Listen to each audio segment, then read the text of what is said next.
Hello बच्चों, मैं प्रिया राठौर। तो आ गए आप मेरी क्लास में मज़ेदार वीडियो को देखने के लिए। और आज हम करने वाले हैं वही जो आपको दिख रहा है L4।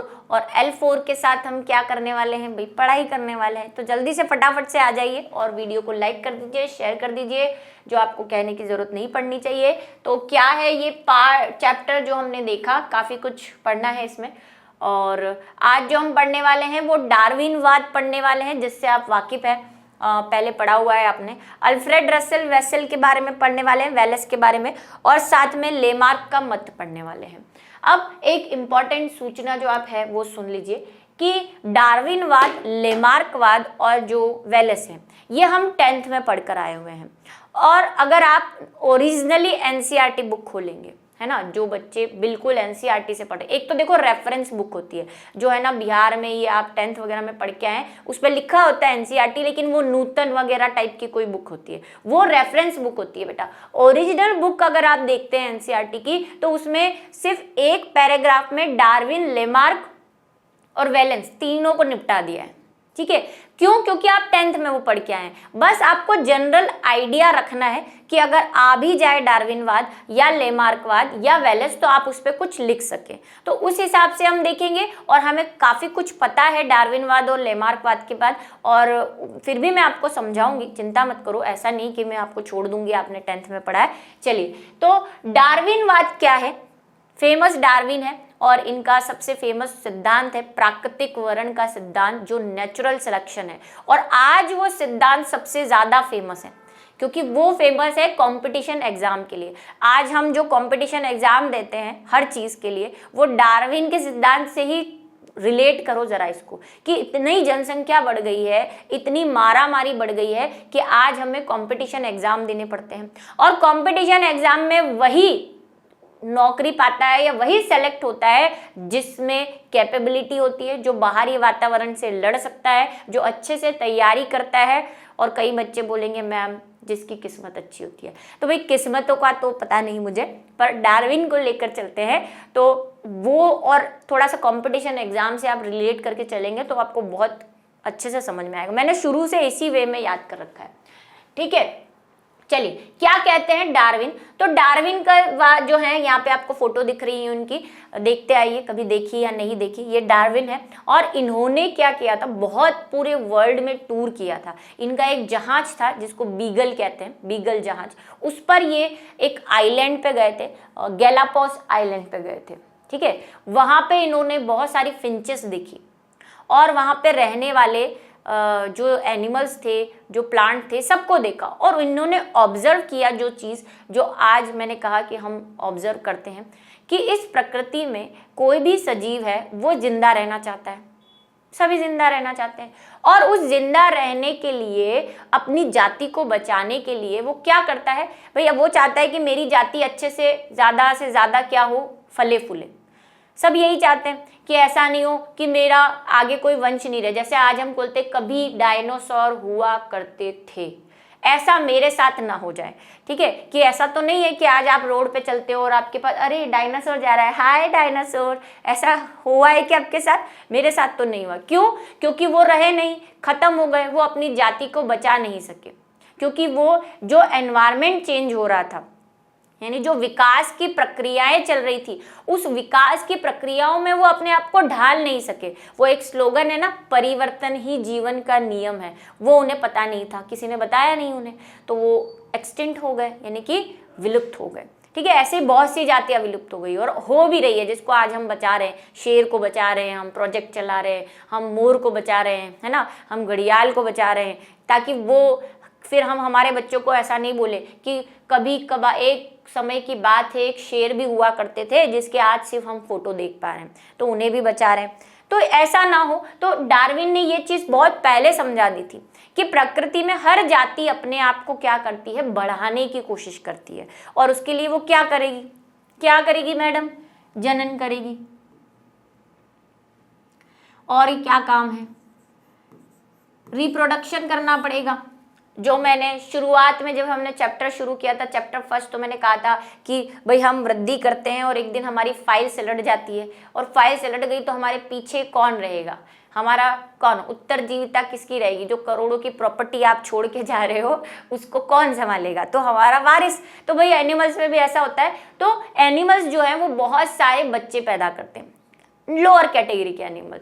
हायर कैटेगरी के एनिमल देंगे तो आपने देखा 1 से 2 बच्चे ही पैदा कर पाते हैं, क्योंकि भाई वो बच्चे पैदा करते हैं। और अंडे देने वाले जो होते हैं वो काफ़ी संख्या में अंडे देते हैं, जैसे कि सांप है वो एक बार में कम से कम 100-200 अंडे दे देता है। मेंढक है उसकी तो संख्या लाखों होती है। खैर, तो ये अंडे बहुत संख्या में देते हैं, लेकिन क्या ये अंडे सभी जिंदा रहते हैं और क्या ये रहने चाहिए?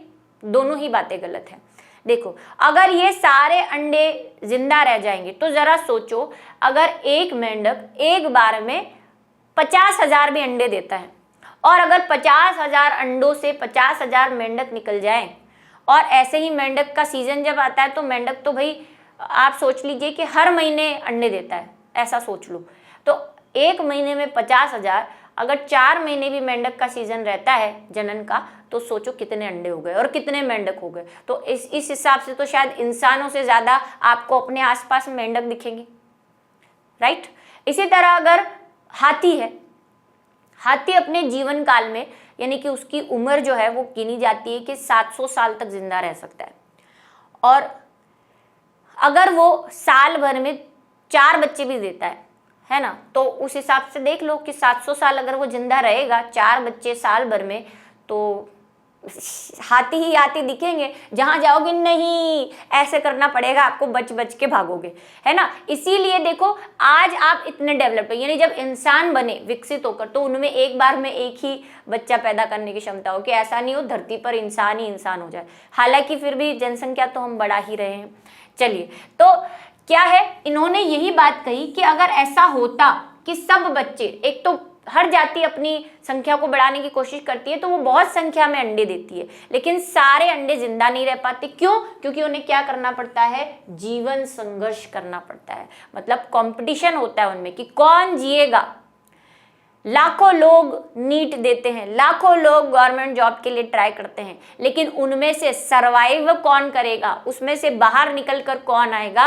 यही क्या है, उत्तरजीविता, यानी कि सर्वाइवल ऑफ द फिटेस्ट का डार्विन का सिद्धांत है। इसको आप कंपटीशन से कर सकते हो कि लाखों लोग देते हैं लेकिन सब सेलेक्ट नहीं होते।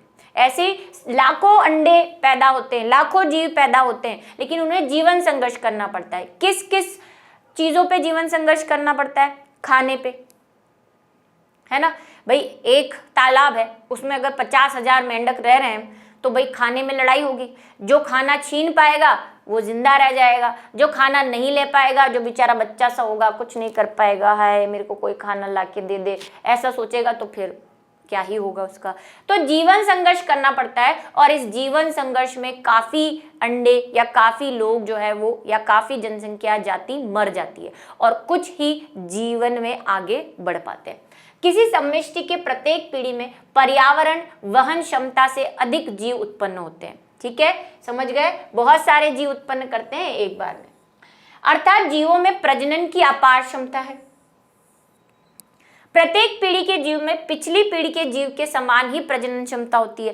भाई एक समान ही रहेगी, ऐसा तो नहीं है कि आपके दादा दादी एक बार में, मतलब एक बार में एक बच्चा दे रहे थे, आप 4 बच्चे देने लग जाओ एक बार में, ऐसा तो पॉसिबल नहीं है ना। एक बार में तो एक ही, ट्विंस वाली बात अलग है, पर जनरल हम बात करें ऐसा तो नहीं है। तो जो पिछली पीढ़ी जिस तरह से अंडे दे रही थी या बच्चे दे रही थी, अभी वाली पीढ़ी भी उसी तरह से अंडे देगी। अतः उत्तरजीविता, उत्तरजीविता का मतलब वही कि आगे कौन बढ़ेगा के लिए संघर्ष, यानी कि स्ट्रगल फॉर एग्जिस्टेंस, रहने के लिए लगातार बना रहता है कि उस जगह पे कौन रहेगा, कौन है उस जगह का दादा। ये जो डिसीजन है वही उसको अगली जनरेशन पे ले जाएगा। बहुत बारिश हो रही है, बहुत धूप हो रही है, पौंड तालाब सूख गया है ना, लेकिन उसमें भी अगर कोई मेंढक का अंडा सरवाइव कर जाएगा, रह पाएगा। ऐसी धूप पड़ रही है, तालाब में थोड़ा सा पानी है, भाई 50,000 अंडे इतने से पानी में तो रह नहीं पाएंगे, कुछ तो मरेंगे। तो जो उस वातावरण के परिवर्तनों को सहन कर पाएगा वही आगे बढ़ पाएगा। उस जीवन संघर्ष में जो निकल जाएगा, खाने से, तापमान से, दूसरी चीजों से, दुश्मनों से, उसके खाने वाले जो दुश्मन है, सांप है ना, सांप भी मेंढक के अंडे खाता है, मछलियां हैं, इनके मुंह के खाना बनने से बच जाएगा, वही आगे जा पाएगा। तो योग्यतम की उत्तरजीविता या योग्यता की उत्तरजीविता, जिसको हम बोलते हैं सर्वाइवल ऑफ द फिटेस्ट, कि जो इस योग्यता को प्राप्त कर लेगा, जो वातावरण के परिवर्तनों को सहन कर जाएगा, वही क्या होगा, उत्तरजीवी बनेगा, यानी कि वही आगे जाएगा। जीव उपयुक्तता यानी फिटनेस में भिन्नता प्रदर्शित करते हैं। सफलतम जीव वही होता है, वह है जो समष्टि के अन्य जीवों की अपेक्षा अधिक संसाधनों का प्रयोग कर इन संसाधनों को बड़ी संख्या में जीवित संततियों के रूप में परिवर्तित कर देता है। उत्तरजीविता में संघर्ष से उपयुक्त जीव ही बच पाते हैं। ठीक है, कि जो भी संसाधन अवेलेबल है, वही मैंने कहा कि पहले तालाब भरा हुआ था तो 50 अंडे आराम से तैर रहे थे, बच्चे उसके टेडपोल भी बन गए मान लो, तो उसके लार्वा जो है वो आराम से तैर रहे थे। फिर तालाब का साइज छोटा हुआ तो कुछ तो वहीं रह गए, उसको समझ ही नहीं आई कि अच्छा पानी सूख रहा है तो मैं जहाँ पानी है वहाँ चला जाऊँ, उसने दिमाग ही नहीं लगाया, तो वो तो गया। जो वहाँ पे आ गए वो बच गए। फिर उसमें से भी जो, अब तालाब छोटा हो गया तो उसी तालाब में मेंढक है, उसी तालाब में मछली है, जो मछली को धोखा दे पाया, जो मछली से बच पाया, वो आगे और बढ़ेगा। तो ये कह रहा है कि भाई जो जो इस संसाधन को अच्छी तरह से यूज कर पाएंगे, जो अपने आप को बचा पाएंगे, वही जीव क्या होंगे, बच पाएंगे, बाकी सब मर जाएंगे। ठीक है, ऐसा बीजों में भी होता है। अगर आप 100 बीज गमले में डालोगे तो 100 के 100 पौधे नहीं निकलते, उसमें से 1 या 2 ही बीज जो है वो प्लांट बनते हैं। क्यों? क्योंकि उस तापमान को, ऑक्सीजन लेने की प्रक्रिया को, वहाँ उसके अंदर जो केमिकल चेंज हो रहा है उसको वो सहन कर पाएंगे, तभी वो आगे बढ़ पाएंगे। नेक्स्ट है प्राकृतिक चयन, कि ये तो हो गई उनकी कहानी कि वो क्या क्या एफर्ट्स डाल रहे हैं जिंदा रहने के लिए। एक तो अंडे दे रहे हैं बहुत संख्या में, दूसरा वातावरण के साथ एडजस्ट कर रहे हैं आगे बढ़ने के लिए।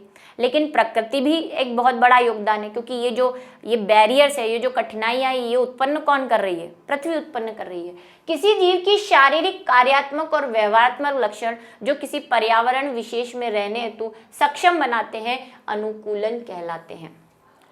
कि जिस भी वातावरण में वो रह रहा है, अगर उस वातावरण में रहने के लिए उसने कुछ अपने आप में चेंजेस किए हैं, भाई विकास ऐसे ही तो हुआ। पहले हम कहते थे कि मछलियां पानी में रहती थी तो उनके पास सिर्फ गिल्स थे, फिर मछलियों से एम्फीबिया विकसित हुए, क्लास 11th में पढ़ के आए, एम्फीबिया विकसित हुए। तो एम्फीबिया क्या है, थोड़ा सा चल चल के धरती पर आए, तो उन्हें लगा कि धरती पर तो गिल्स से सांस नहीं ले सकते, तो उन्होंने अपने आप में क्या विकसित कर लिए, लंग्स विकसित कर लिए, स्किन से रेस्पायरेशन शुरू कर दिया, श्वसन शुरू कर दिया। तो ये क्या कर लिया उन्होंने, अनुकूलन कर लिया अपने आप में।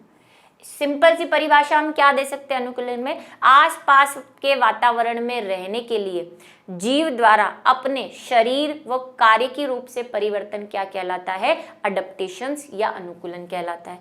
तो क्या करेगा जीव, जो भी चेंजेस हो रहे हैं प्रकृति में, प्राकृतिक चयन, यानी कि प्रकृति चयन करेगी। अब प्रकृति बहुत मुसीबतें ला रही है उस पर, लेकिन जो उन मुसीबतों को सहन कर पाएगा, अपने आप में चेंज कर पाएगा, वही प्रकृति उसको क्या करेगी, सेलेक्ट कर लेगी और आगे की जनरेशन में पहुंचाएगी।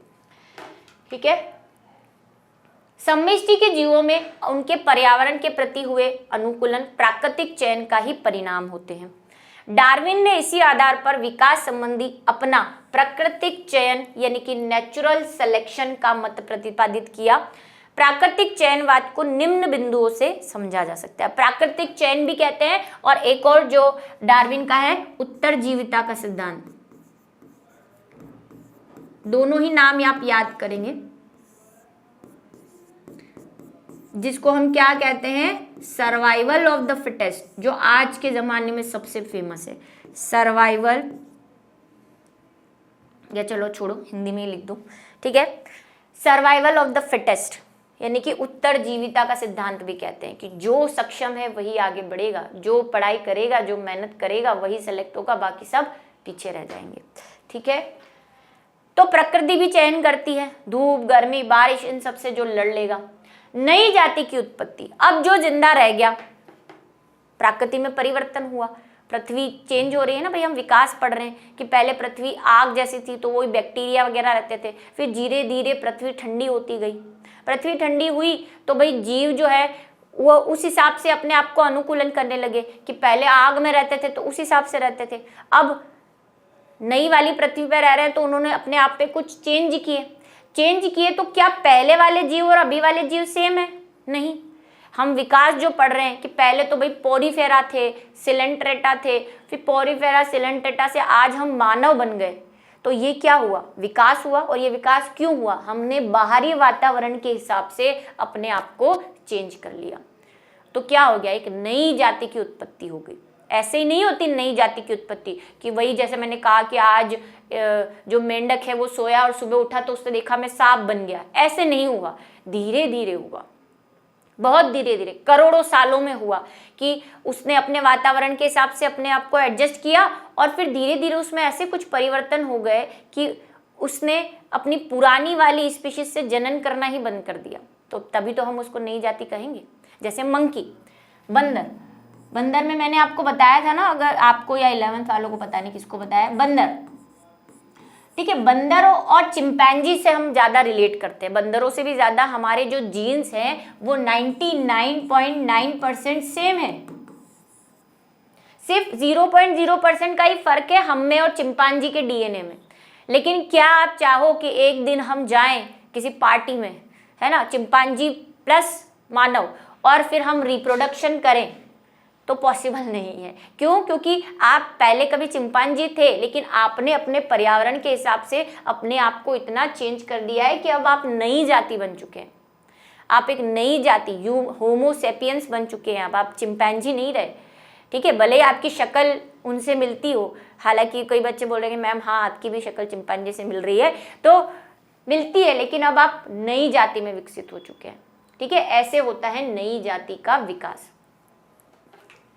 किसी समष्टि के सदस्यों में वंशागत विभिन्नताएं होती है। जो भी उसने अडेप्टेशंस लिए हैं उस वातावरण के हिसाब से, वो अपनी जाति अगली पीढ़ी में क्या कर देगा? वंशागत कर देगा, जीन्स के थ्रू, डीएनए के थ्रू, और फिर ऐसे कैसे क्या होगा? नई जाति बनती आएगी। इसके एग्जाम्पल आप देखेंगे बहुत से चैप्टर्स में आगे कि कैसे, और ऐसे ही विकास हुआ है। ऐसे ही मछलियों से एम्फीबिया बने, एम्फीबिया से जो है रेप्टाइल्स बने, रेप्टाइल से फिर पक्षी बने, फिर पक्षी से हम वापस मैमेलिया पर आ गए, नीचे जमीन पर आ गए। हमने अडेप्टेशन देखे ना कि पक्षी क्यों उड़ पाते हैं, क्योंकि उन्होंने हवा में रहने के लिए अपने आप में अडेप्टेशंस कर लिए हैं, हड्डियां खोखली कर ली है, चोंच बना दी है, उड़ने के लिए पंख बना रखे हैं।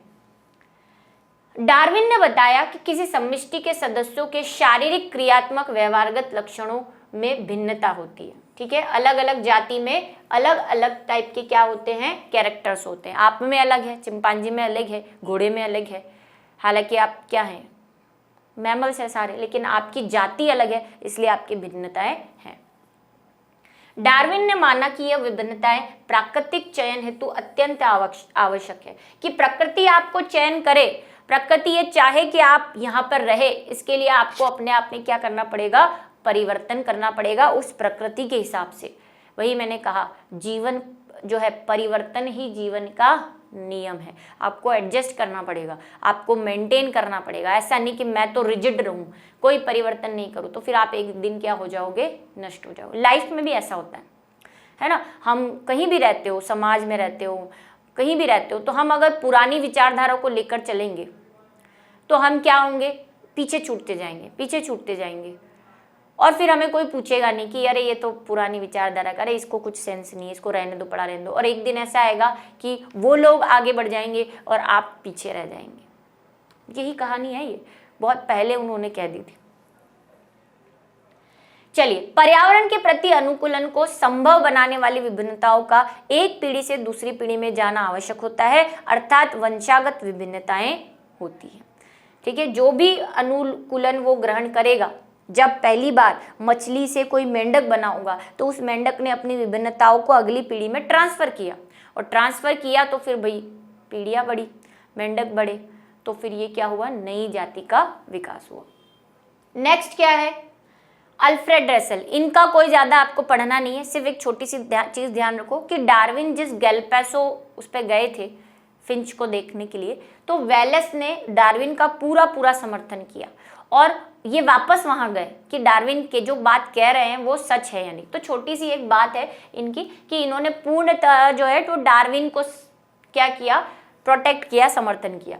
अल्फ्रेड वेलेस एक ब्रिटिश प्राकृतिक वैज्ञानिक थे जिन्होंने स्वतंत्र रूप से बताया कि नई प्रजातियों की उत्पत्ति प्राकृतिक चयन की प्रक्रिया द्वारा होती है। यानी कि ये डार्विन के क्या थे, बिल्कुल सपोर्टर थे, जय डार्विन कर रहे थे।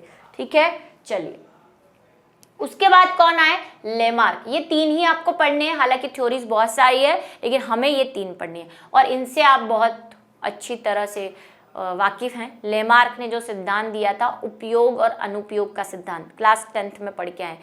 क्या कहते हैं लेमार्क, फोटो देख लीजिए पहले आप।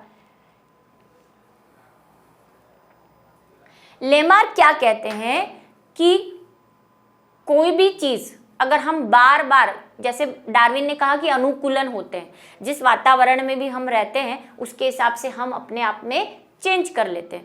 तो लेमार्क का ये कहना था कि जो भी हम चेंज करते हैं अगर वो चेंज अच्छा होता है और हमारे काम का होता है, हमारे लिए उपयोगी होता है, तो हम उसको आगे वाली पीढ़ी में ट्रांसफर कर देते हैं कि ये तो अच्छी चीज़ है। और हमें लगता है कि ये चीज़ हमारे काम की नहीं है और आगे भी काम नहीं आएगी, तो हम उस चीज़ को वहीं छोड़ देते हैं। यही इनका सिंपल सा थ्योरी थी। ठीक है, कि उपयोग और अनुपयोग का सिद्धांत, या इसे वंशागत का उत्परिवर्तन सिद्धांत भी कहते हैं। दोनों ही नाम इन्हीं के हैं। पढ़ लेते हैं और एक एग्जाम्पल जो फेमस है वो भी देखेंगे। फ्रांसिस वैज्ञानिक जीन बैप्टिस्ट डी लेमार्क ने ऐसे पहले जीव थे, कब किया है उन्होंने, 1744 और 1829 में ऐसे पहले जीव वैज्ञानिक थे जिन्होंने जैव विकास को स्वीकार किया। ये इस बात को मानते हैं कि एवोल्यूशन हुआ है। ये जो हम पढ़ते हैं कि पॉरीफेरा, सिलेंट्रेटा, फिर कॉर्डेट, नॉन कॉर्डेटा से कॉर्डेटा बने, ये सारी चीज़ें जो हैं ये इस बात को एग्री करते हैं कि विकास हुआ है, तभी डायनासोर आज नहीं है, वरना डायनासोर आज होते, हमें मिल रहे होते सड़कों पर। ठीक है, जीवों के पर्यावरण के प्रति अनुकूलन के कारण है। लेमार्क ने बताया कि कम जटिल जीवों से अधिक जटिल जीवों का विकास हुआ है। कम जटिल वही लोअर कैटेगरी के एनिमल, अगर हम एनिमल देखना चाहें तो हम सबसे लोअर कैटेगरी का एनिमल मानते हैं पॉरीफेरा को, क्लास 11th में पढ़ के आए। और सबसे हायर कैटेगरी के एनिमल है हम, मैमल्स। हाथ उतार दो सभी। ऐसे ही प्लांट में जब हम देखते हैं तो सबसे लोअर कैटेगरी के प्लांट जो हैं वो गिने जाते हैं शैवाल या साइनोबैक्टीरिया। ठीक है, साइनोबैक्टीरिया से भी शुरू कर सकते हैं। उसके बाद सबसे हायर कैटेगरी के हैं वो एंजियोस्पर्म है, उसके बीच में कई आ गए। तो ये विकास को बताता है कि ये विकास हुआ है। कम जटिल यानी कि लोअर कैटेगरी से हायर कैटेगरी के एनिमल ही जैव विकास को बताते हैं। ये प्रूफ है कि विकास हुआ है।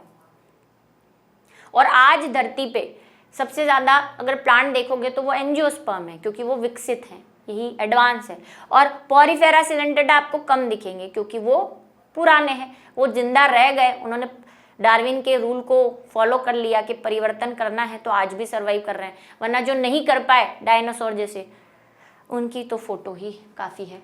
चलिए, उनके सिद्धांत को उपयोग या उपयोग का त्याग सिद्धांत भी कहा जाता है। और क्या कहते हैं, उपयोग या अनुपयोग।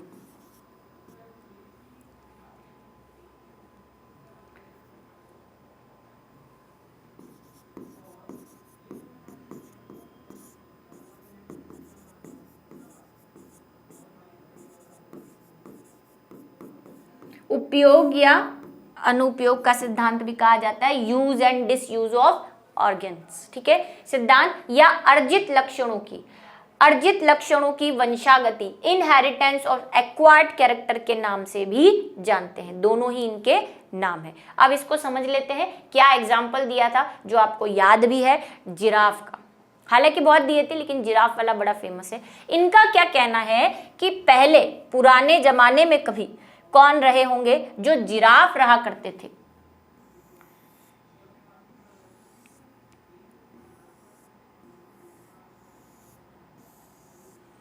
जिराफ जैसा ना लगे तो कमेंट मत लिखना कि मैम आपका तो जिराफ कुत्ता लग रहा है। ठीक है, अभी ऐसा ही है। ये जिराफ होगा, क्योंकि मुझे नहीं पता ना पुराना जिराफ कैसा। अब डब्बे बना देती हूँ जिराफ के, वरना आप बोलोगे ये तो डायनासोर लग रहा है। जिराफ थे वो छोटी हाइट के थे। क्यों छोटी हाइट के थे? क्योंकि पुराने ज़माने में आपने पढ़ा है कि प्लांट भी पुराने रहे होंगे, और पुराने प्लांट कौन से थे भाई? ब्रायोफाइटा थे, है ना।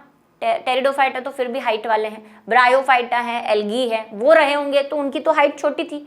एंजियोस्पर्म, जिम्नोस्पर्म के प्लांट बड़ी हाइट वाले हैं, तो उस टाइम ब्रायोफाइटा, एल्गी रहे होंगे, तो उनकी हाइट छोटी रही होगी, तो पौधे कैसे थे? छोटे थे, इनका ये कहना है।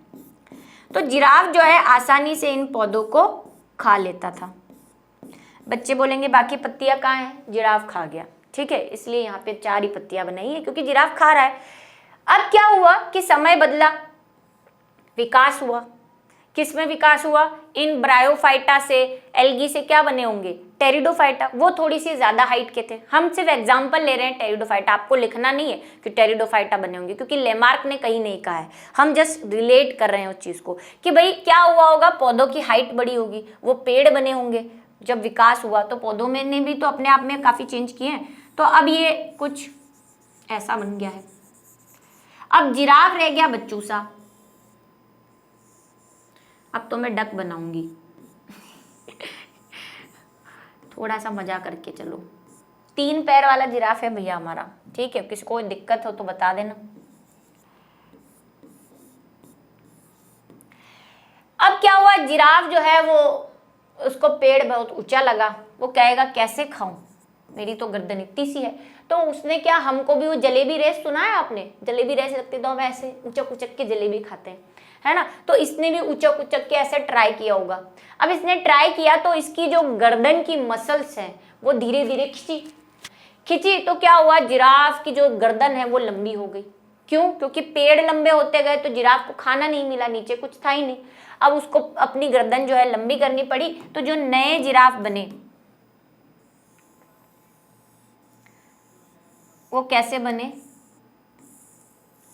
लंबी गर्दन वाली।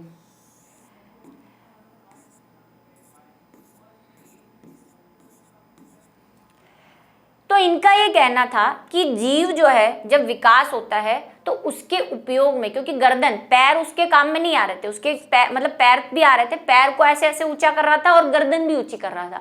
तो जब उसकी मसल्स बार बार काम में आ रही थी, ये मांसपेशियां बार बार काम में आ रही थी, उपयोग में आ रही थी, इसीलिए उसकी गर्दन जो है वो लंबी हो गई खिंच खिंच के, और पैर भी ऐसे ऊंचे उचक के लंबी हो गए। और यही वो कह रहे थे कि जो चीज़ हमारे उपयोग में आती है वो ज़्यादा विकसित हो जाती है, और जब वो विकसित हो जाती है तो जो लक्षण उसने गेन किया, मतलब ये लंबी गर्दन वाला जो लक्षण उसने लिया, अनुकूलित किया, वो उसने अपनी अगली पीढ़ी में भी क्या कर दिया? ट्रांसफर कर दिया, क्योंकि उसको पता था कि ये मेरे लिए उपयोगी है। तो दोनों बातें यही है, उपयोग या अनुपयोग। तो ये हो गया कि गर्दन काम में आ रही थी इसलिए लंबी हो गई। अर्जित लक्षणों की वंशागति, मतलब जो लक्षण उसने अर्जित किए हैं, नया लक्षण जो उसने अर्जित किया है वो उसने अपने बच्चों को भी दिया, इसलिए अब जो जिराफ हम देखते हैं वो कैसे हैं? लंबी गर्दन वाले। तो जरा मुझे ये कहानी बताओ कि अभी अगर लेमार्क सही होते तो इस हिसाब से तो क्या होना चाहिए था कि हम जो है वो, वही मैंने कहा, जलेबी रेस जो करते हैं तो उनकी गर्दन तो ऐसे लंबी हो जानी चाहिए। या जो पहलवान होते हैं, है ना, पहलवान का क्या काम होता है? कुश्ती लड़ना, उनकी बड़ी बड़ी मसल्स होती है। अब पहलवान ये चाहता है कि मेरा बच्चा भी पहलवान बने, तो फिर उसके ये जो लक्षण है वो उसके बच्चे में भी आना चाहिए। बच्चे की जन्म से ऐसी बढ़िया सी बॉडी होनी चाहिए जैसी उसकी है, उसने अर्जित कर लिया ना वो लक्षण, बॉडी बनाने वाले लक्षण अर्जित कर लिया, तो वो अर्जित लक्षण आगे पीढ़ी में क्यों नहीं गया? ऐसा ही एक साइंटिस्ट थे, उन्होंने लेमार्क को खंडित करने के लिए एक प्रयोग किया था। उन्होंने क्या किया? चूहों के कान में छेद कर दिए, ठीक है, पहले चूहे के कान में छेद, चूहिया के कान में छेद कर दिए, उसके बच्चे हुए, उसके बच्चों में कोई छेद नहीं आया। फिर उन्होंने उन बच्चों के कान में भी छेद कर दिए, फिर भी तीसरी पीढ़ी में कोई छेद नहीं आया। फिर उन्होंने तीसरी पीढ़ी में भी बच्चों के कान में छेद किए। ऐसे उन्होंने 10-12 पीढ़ी तक बच्चों के कान में छेद किए, लेकिन किसी भी पीढ़ी में ऐसा बच्चा पैदा नहीं हुआ जिसके कान में छेद था। और आप भी देख सकते हैं, क्या आपके घर में कोई ऐसा बच्चा पैदा हुआ है जिसके कान में पहले से छेद हो? भाई आप इतनी पीढ़ियों से, इंसान जो है वो, गर्ल्स जो है वो इतनी पीढ़ियों से कान में छेद करवा रही हैं, उनको पता है ये उपयोगी है, क्योंकि कान में हमें क्या पहनने हैं? टॉप स्पैन ने, तो क्यों अगली पीढ़ी में ये छेद ट्रांसफर नहीं हो रहा? इसीलिए लेमार्क का जो ये सिद्धांत था वो चला नहीं। उन्होंने सांपों में भी ऐसा ही कहा। सांप जब आप पढ़ेंगे, अगर आपने क्लास 11 पढ़ी है, तो सांप जो है वो बिना पैर के होते हैं, लेकिन उनके अंदर की जो हड्डियां हैं, यानी कि उनमें ये जो है ये वाली हड्डियां और पेल्विक और पेक्टोरल गर्डल वो उपस्थित है, ये बताती है कि पहले कभी उन्होंने पैर रहे होंगे, इसलिए उनको टेट्रापोडा में रखते हैं। ठीक है, तो सांप जो है, लेमार्क ने सांप का भी एग्जाम्पल दिया था कि पहले पुराने जो सांप रहे होंगे उनमें पैर रहा करते थे, लेकिन जब वो बिल के अंदर घुसा करते थे तो उनके ये जो पैर है वो बीच में आते थे, तो धीरे धीरे सांपों ने उन पैर को हटाना शुरू कर दिया। एक सांप ने हटाए, फिर उसने अपनी पीढ़ी में भी ये जो कैरेक्टर है वो डाल दिया कि अगली पीढ़ी में भी अब सांप के पैर नहीं रहेंगे। तो फिर सब चीज़ों में ऐसा होना चाहिए। सांप का और एक जिराफ का भी एग्जाम्पल लिया था, दो एग्जाम्पल मेन जो उनके फेमस है, एक तो जिराफ वाला और अभी जो मैंने सांप वाला बताया। जिराफ वाला ज़्यादा फेमस है। तो ये सिद्धांत जो है वो क्या हो गया था, वेस्ट हो गया। लेकिन ये जैव विकास जो नाम दे गए, उससे वैज्ञानिकों को एक हलचल सी पैदा हो गई कि हाँ कुछ तो ऐसा हुआ है ना, क्योंकि हमें अगर अभी आप पढ़ेंगे थोड़ा सा डिटेल में तो आपको घोड़े के बहुत पुराने अवशेष मिले हुए हैं कि अभी जो घोड़े मिलते थे वैसे और पुराने घोड़े, उसकी हर एक पीढ़ी के जीवाश्म हमारे पर उपस्थित है कि पहले घोड़े ऐसे नहीं हुआ करते थे, पहले घोड़े छोटी हाइट के, कम ऐसे हष्ट पुष्ट हुआ करते थे, आज जैसे नहीं हुआ करते थे। तो बात तो सही थी, लेकिन उनका लॉजिक सही नहीं था कि पीढ़ी दर पीढ़ी स्थानांतरित होते हैं। क्योंकि अब हम ये चीज जानते हैं कि पीढ़ी दर पीढ़ी स्थानांतरित कब होंगे वो, जब वो लक्षण उसके डीएनए में चेंज कर देगा।